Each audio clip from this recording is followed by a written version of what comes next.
Je suis Nathalie Zic, j'ai 50 ans, je suis mère de famille de 2 enfants et j'habite en Saône-et-Loire depuis les années 80.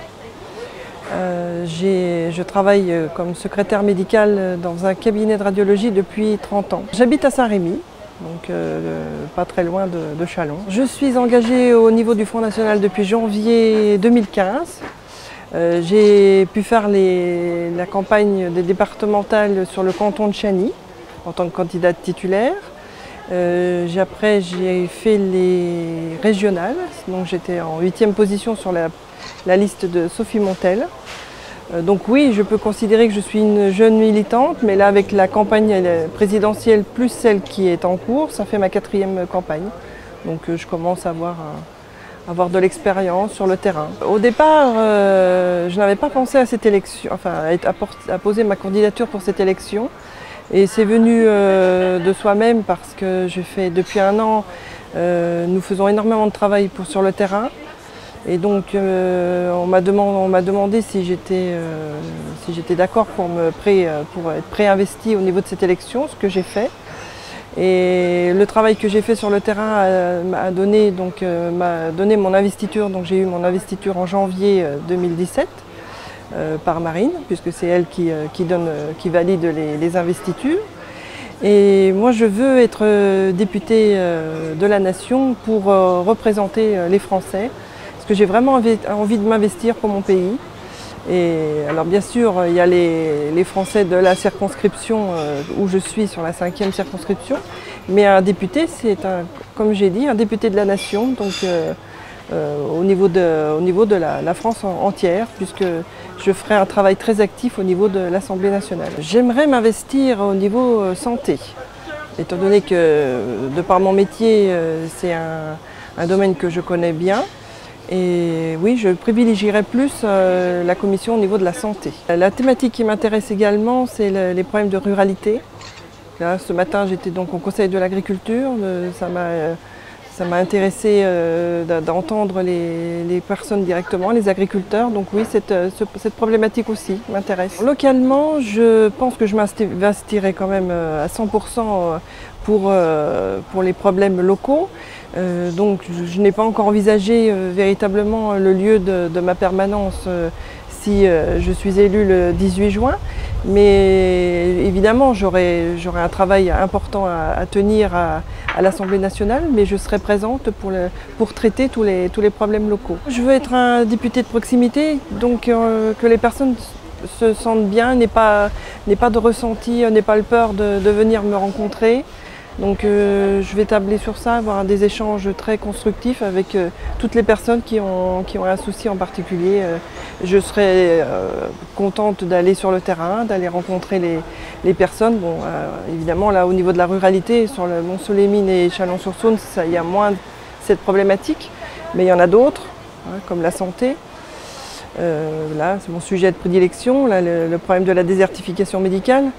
On pense toujours à la ruralité, mais à Chalon-sur-Saône, elle est frappée de plein fouet.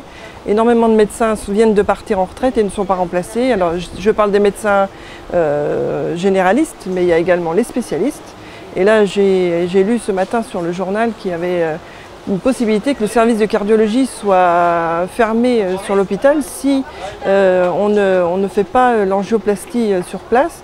Donc c'est quand même très embêtant parce que de perdre un service aussi important. Donc voilà, je pense que mon travail sera vraiment important à ce niveau-là. Bien évidemment, j'aurais envie de rencontrer tous les élus locaux. Déjà parce que je ne suis pas connue encore, puisque je n'ai que 2 ans d'ancienneté en politique.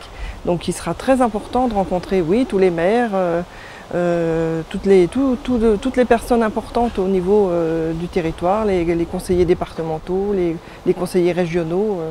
Je veux vraiment faire un travail de terrain et de connaître tous mes concitoyens et les élus.